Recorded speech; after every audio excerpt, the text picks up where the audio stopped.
वक्त को थोड़ा वक्त दो, वक्त तुम्हारा वक्त बदल देगा। जय हिंद मेरे बच्चों, मेरे भविष्य के फौजियों और उन सभी देश के होनहार भविष्य के निर्माताओं जो तैयारी कर रहे हैं देश सेवा करने की, जो तैयारी कर रहे हैं अपनी माँ से ज्यादा। कहते हैं ना कि जो बच्चा अपनी माँ से ज्यादा भारत माँ से प्रेम करता है वही देश सेवा के लिए सेना में भर्ती होता है। और लड़कियां, कहते हैं ना कि एयरफोर्स ने पहली बार लड़कियों को मौका दिया एज ए अग्निवीर देश सेवा करने के लिए, तो लड़कियों ने भी परचम लहराया। और आज उन्हीं में से एक ऐसी बच्ची, एक ऐसी लड़की जिसने एयरफोर्स में फाइनल सिलेक्शन लेकर देश सेवा करने के लिए तैयार है। तो आज हमारे साथ है प्रिंसी कश्यप, एक ऐसी बच्ची जो एक जेएनवी स्कूल से पढ़ी हुई, सपने उसके भी बड़े और उसने बड़े सपनों को उड़ान देने के लिए ही अपनी शुरुआत एयरफोर्स में सिलेक्शन लेकर की। तो प्रिंसी, बहुत बहुत स्वागत है एग्जाम्पल डिफेंस वॉरियर पर, और बहुत बहुत बधाई आपको कि आज आपने एयरफोर्स में फाइनल सिलेक्शन लिया। Thank you sir. तो प्रिंसी, सबसे पहले एक अपना छोटा सा introduction.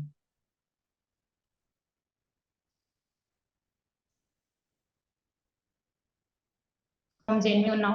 Talk about my family. My father is a government teacher and my mother is a housewife. I have four siblings. I live at Unnao in Uttar Pradesh.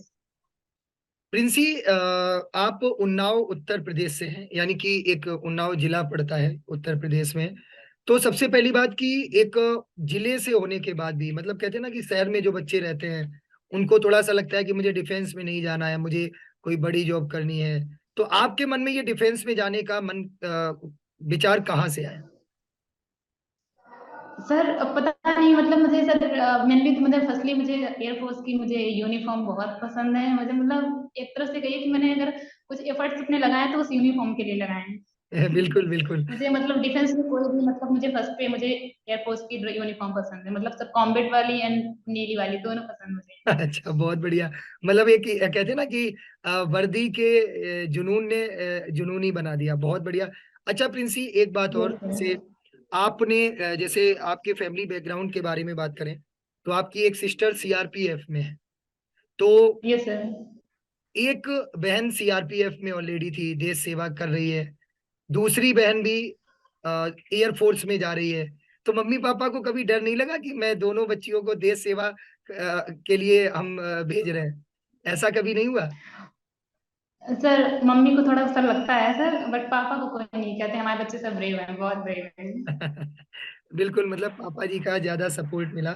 अच्छा Princy, yes सबसे sir. पहले तो मैं आपसे पूछना चाहूंगा कि एक बच्चा जो एयरफोर्स की तैयारी कर रहा है उसको रिटन एग्जाम के लिए कितने घंटे पढ़ने की जरूरत है? सर मेरे अकॉर्डिंग सर, अगर आप 2 घंटे भी पढ़ते हो अच्छे से, मतलब सर आप अगर 2 घंटे भी दे रहे हो तो सर वो मतलब किसी से झूठ नहीं, सर खुद में ऑनेस्टी होनी चाहिए कि तुम वो पढ़ रहे हो तो मतलब कि पढ़ रहे हो। किसी से मतलब कि शो ऑफ नहीं करना है कि मैं 6 घंटे पढ़ाई की या 7 घंटे पढ़ाई की। अगर आप ओनली 2 2 आवर्स दे रहे हैं तो आप उसको आप ऑनेस्टली दें। बिल्कुल सर कोई भी सब्जेक्ट हो, मतलब अगर आप वो वीक पॉइंट जहाँ पे है, पहली बात तो उस वीक पॉइंट को पकड़ो, उसकी प्रैक्टिस करो, तो सर प्रैक्टिस ही सब कुछ बनाती है। बिल्कुल सही बात है। अच्छा प्रिंसी, एक बात और, जैसे आपने बताया ये सबसे बड़ी बात है कि मेरा मानना है कि एक मेहनत और एक होता है झूठी मेहनत। तो लाइफ में कभी भी झूठी मेहनत नहीं करनी चाहिए, और टीचर्स का जब गाइडेंस हमें मिलता है तो नो डाउट हम उस मेहनत को और ज्यादा इफेक्टिव बना पाते हैं। प्रिंसी, आपने बिल्कुल सर। फर्स्ट फेज क्लियर किया, सेकेंड फेज के लिए आपने तैयारी कैसे की और कितने दिनों में अपनी तैयारी को आपने कंप्लीट किया? देखिए, दो चीजें होती हैं। आप जेएनबी से पढ़े, नो डाउट आपका माइंड शार्प होगा, लेकिन हमें जिस चीज के बारे में जानकारी नहीं है तो हम उसमें बेहतर नहीं कर सकते। तो आपने जीडी की तैयारी कैसे की, या सेकेंड फेज जीडी ऐसा? सर मैंने जीडी की तैयारी सर मैंने जीडी की तैयारी तो सर मैंने सिर्फ ओनली 10 डेज में कंप्लीट करी है। तो सर मतलब मेरे पास टाइम कम था, मुझे मतलब कि बाद में मतलब मुझे लगा कि जीडी पे मुझे फोकस करना चाहिए। फिर सर उसी टाइम पे मैंने एग्जाम्पल का ये सर ऑनलाइन बैच लिया।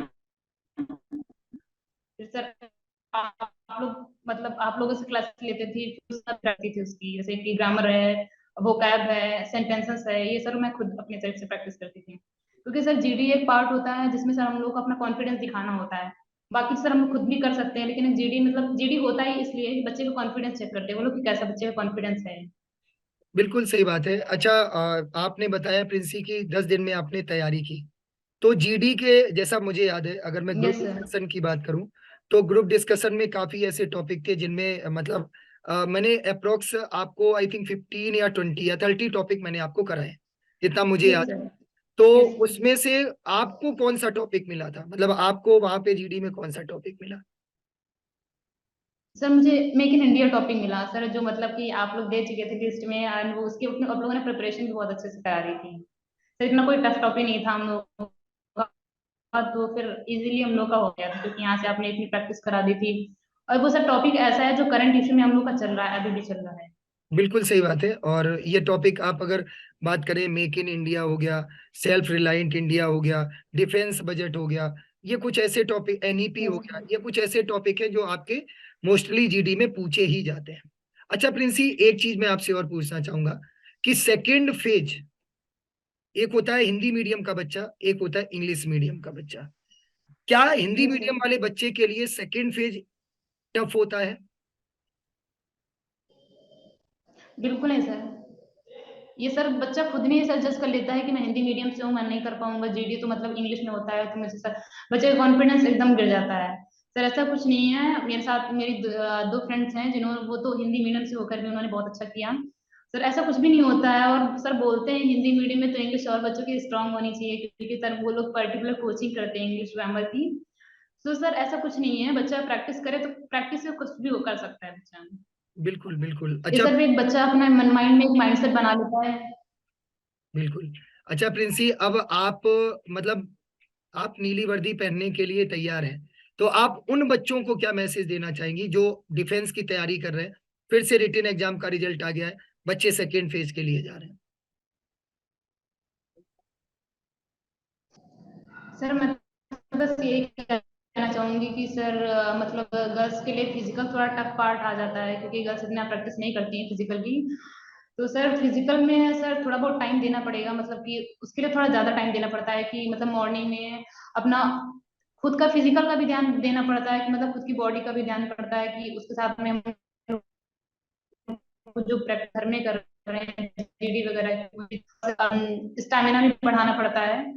और सर जैसे फिजिकल का हम लोग गया, तो फिर मुझे फिर अगर जीडी का बच्चे प्रिपरेशन कर रहे हैं घर में अपने, मतलब उसके अंदर कॉन्फिडेंस है, भले से सर उसको प्रिपरेशन नहीं करी हो, उसने कुछ भी नहीं करा हो, अगर वो जीडी में अपना कॉन्फिडेंस लो लेवल नहीं करता और बच्चों को देख करके, सर मतलब कि सर इजीली वो कर लेगा, क्योंकि वहां पे सर और बच्चे देते हैं ना, तो खुद में कॉन्फिडेंस आ जाता है कि। और सर इतना कुछ टफ पार्ट नहीं है कि मतलब कोई बच्चा अपने आप से पहले सोच ले कि हम नहीं कर पाएंगे, वो इतना बिल्कुल हार ही मत माने, और कर लेगा बच्चा, कर लेगा वहां पे, इतना मतलब ऐसा environment होता है।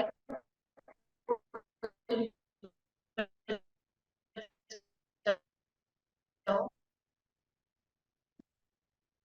बिल्कुल। बिल्कुल अगर हम लेता है।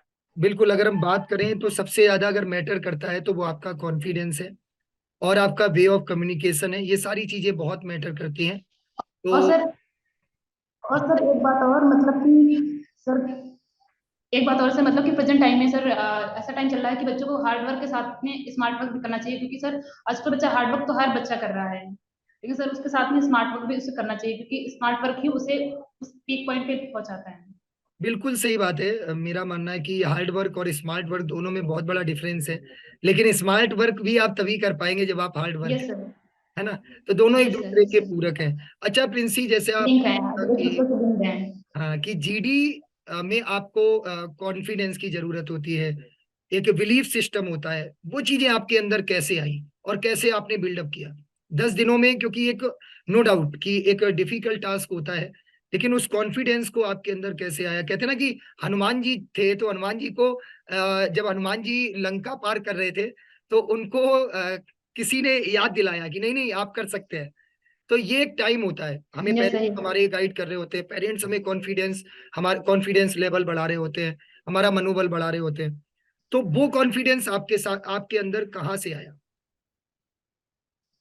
सर मैंने एग्जाम्पल का जो डिफेंस वॉरियर बैच था उसमें आपने, सैम सर, मतलब स्पेशली सर मेरा क्रेडिट तो आपको जाता है, क्योंकि सर आप लोग आपने तो मतलब मुझे पॉजिटिव एटीट्यूड बहुत दिया है, जहाँ मैं सोचती थी कि नहीं हो पाएगा नहीं हो पाएगा, आप उसी टाइम हम लोग कहते थे कि अरे सब हो जाएगा, लास्ट टाइम तक ही सब हो जाएगा। आप बिल्कुल। लोगों ने बहुत सपोर्ट किया, जीडी के लिए तो स्पेशली आप ही लोगों ने दिया है।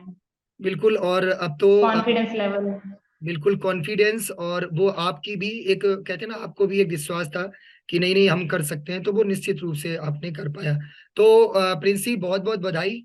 और लेकिन अभी मिठाई बाकी है तो हम लोग बहुत, मैं वो आपको सब। बहुत बहुत सारी ब्लेसिंग्स आपको, और निश्चित रूप से आपके पेरेंट्स को भी बहुत बहुत मैं सैल्यूट करना चाहूंगा कि उन्होंने अपनी दोनों बेटियां देश सेवा करने के लिए भेज दी।